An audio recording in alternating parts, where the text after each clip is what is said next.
But I think it's much more interesting as an actor if you can actually make the character a real believable character, you know?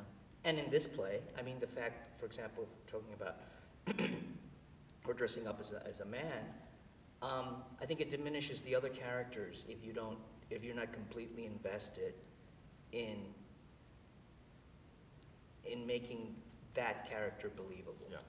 Because then it's like, well, how are they all believing in this conceit if you're not making it believable? Yeah. You know? So it's not only your responsibility for yourself in terms of creating a character, but your responsibility for your fellow actors to give them something real that they can play with. You know? Yeah. Yeah. So it's tricky. I mean, it's an interesting balancing, because obviously you know, you have to have fun with it as well, you know? Yeah. And there is the level of dramatic irony that the audience knows. Right. You know, so you can always mine humor out of that. The fact that the audience knows that you're a woman playing a man, so a lot of the stuff, without, I don't want to speak for you, but I'm sure you know, without winking and at the audience, but obviously they know more than the other characters know. So you Which can creates a very special bond between the audience and the character of Violet. Yeah. Oh, absolutely. Absolutely. Absolutely.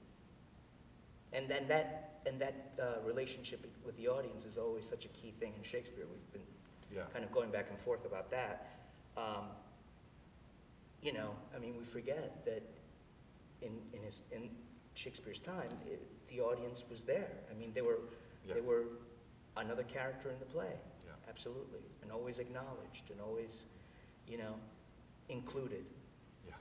Yeah. So that's always kind of a tricky decision to make as a director for any modern Shakespeare. Yeah. Because so much of the plays are built on that assumption, particularly, although not just the soliloquies and the monologues, but certainly those are built on the assumption that they were directed with the audience, you know, to the audience, and there were discussions with the audience.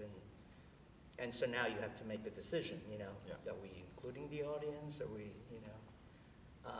Well, and getting out of the nitty-gritty of what you're going to do with some of the actors tonight, when we were in the back hall, we were talking a little bit about the Malvolio letter scene, which the little work we've done so far has not been audience inclusive. Yeah. And, I mean, if you get time to work on that scene tonight, I'd be happy for you to experiment with that, because I don't have a set mind about that one. Yeah. You know, it's a play where people's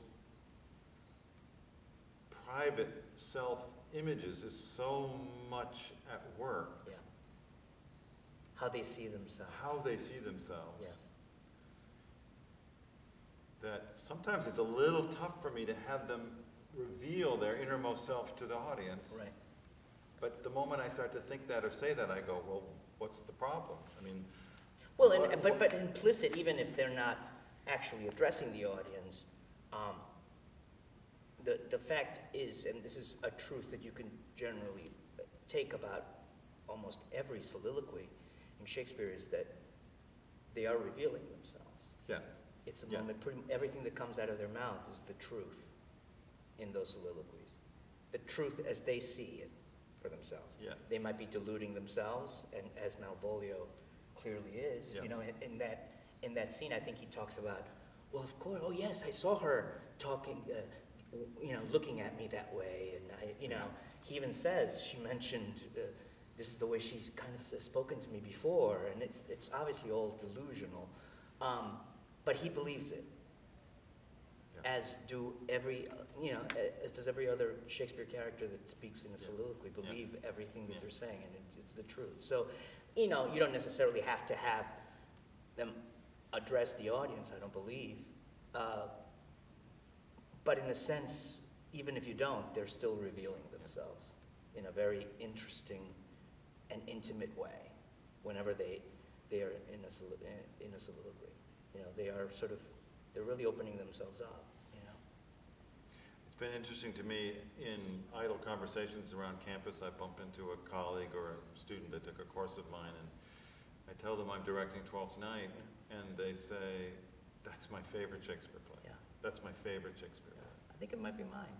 it's mine now. Yeah. I mean, it has to be mine now, but I do love it. I mean, I directed it once, 25 years ago, and it's a real treat to go back inside the play, the way we sometimes say.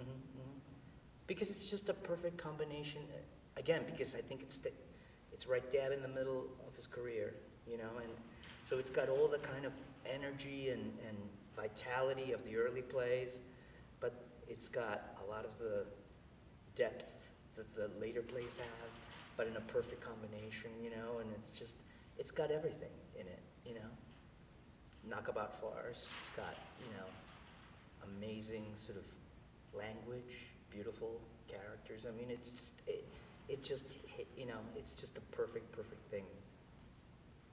Rap!